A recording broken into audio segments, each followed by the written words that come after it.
If you're a pain doctor or therapist who wants to become an adhesion specialist, I do not recommend that you get a radial shockwave machine before you've done at least 1 to 2 years of rather moderate to intense training with your hands. And here's why. This has come up 3 or 4 times in the past week. Therefore, if I'm really listening, here I am creating this video. The most impactful memory I have was 2 days ago when our apprentice our other apprentice Casey was treating James on the table. He was laying on his back supine, and Casey saw the scar that's right here above his clavicle where James had thoracic outlet surgery and had one of the bones removed here. And Casey said, "Did it help?" And James said, "No, the surgery did not help." I was seeing an adhesion doctor who, at the time when James was seeing him when he was playing college baseball, James ultimately was going to try out for the minor leagues, and he did try out for the minor leagues, but the doctor was treating all adhesions 100% of the time with shockwave therapy.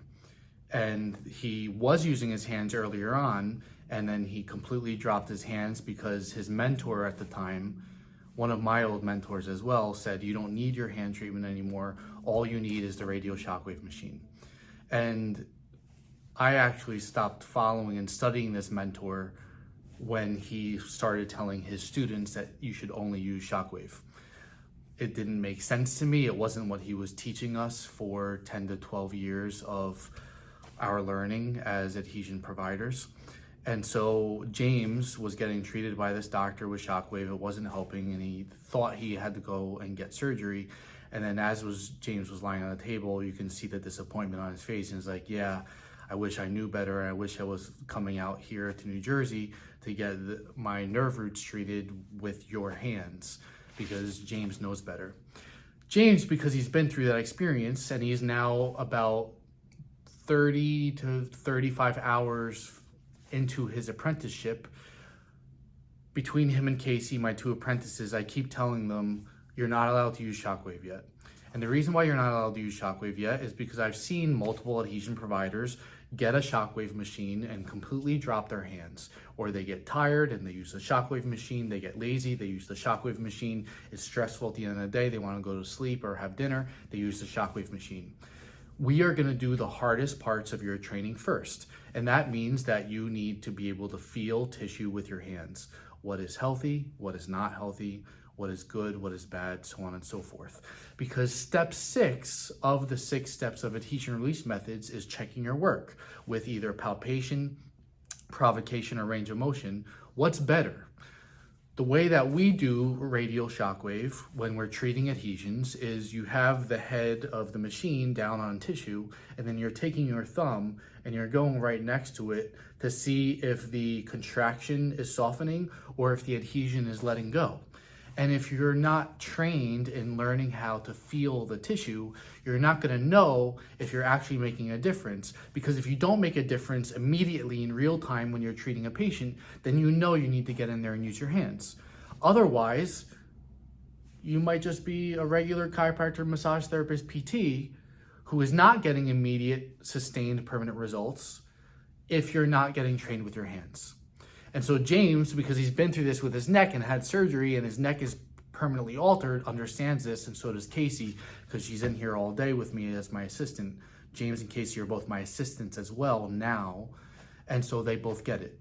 I've had 2 or 3 doctors and therapists who aren't in our intensive training for adhesion release methods. They're kind of dabbling, and they'll watch videos and they'll send me comments, or they've been a part of the curriculum in the past, but not recently, as we dropped the very low ticket memberships, because I realized that people paying $20 to $40 a month are not very invested in learning and getting better. So we're not doing that anymore. But they're asking me, "What do you use for shockwave? Do you have any recommendations?"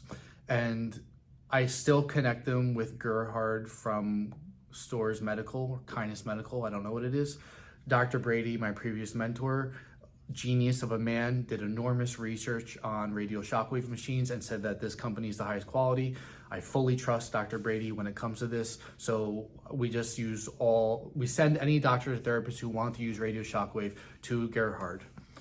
With that said, that's at the end of the email that I tell them that. In the beginning, I've been saying what I just said to you, that I highly, highly recommend that you do hands-on training with somebody who can tell you what you're feeling with your hands, and you do the hard parts first. Because if you get a radio shockwave machine and you start marketing that you're doing shockwave, guess what? A lot of people who aren't adhesion specialists are marketing that they do shockwave too. There's a guy in Morristown, New Jersey, who's about 10 minutes away from me. I keep seeing his shockwave ad. He's got about 75,000 views on this shockwave ad. And this man has this patient laying down in this really reclined, comfy chair, and he's just going like this on the knee joint.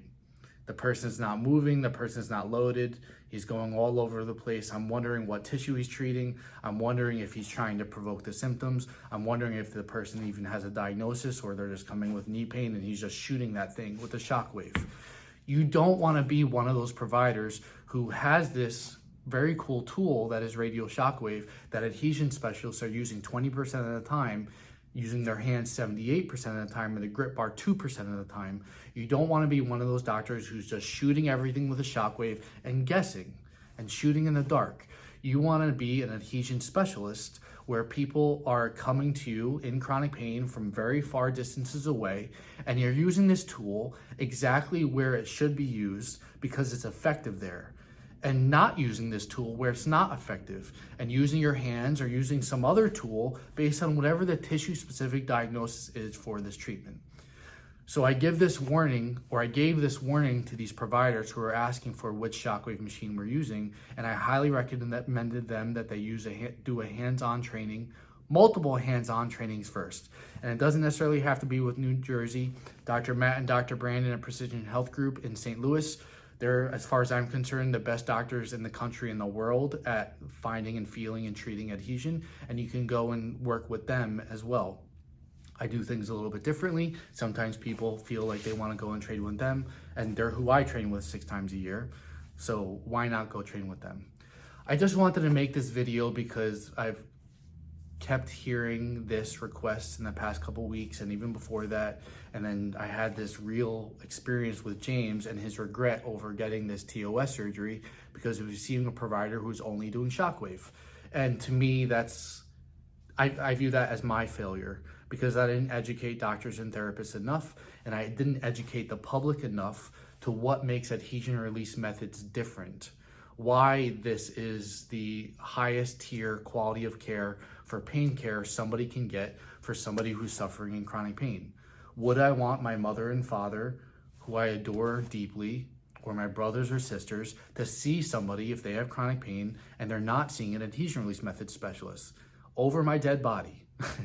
Over my dead body. So I'm really working hard to create more adhesion release methods providers who have done lots of hands-on training similar to I have, because this is how I got to the skill level I'm at.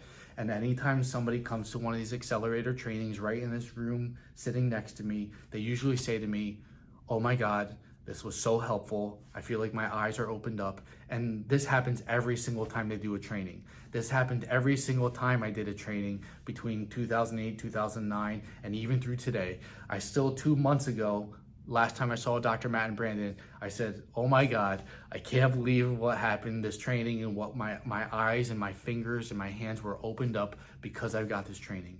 So yes, radio shockwave is a very cool tool. It allows us to treat joints in a way that just using our hands or grip bar does not allow us to use. And like I said, we probably use it about 20% of the time. The vast majority of the time, we're using our hands. This is the gold standard when it comes to treating adhesion and chronic pain in 30 to 60-year-olds. And the reason why is because it can feel, and we can change our depths and change our tension angles in a way that radio shockwave is not able to generate the tension to do. I hope this is helpful. I hope you appreciate these words. You can also tell me in the comments, "Fuck you, Chris. I'm gonna do what I wanna do." Respect and love you anyway. But let me know your thoughts. I'm always curious to hear. I love you.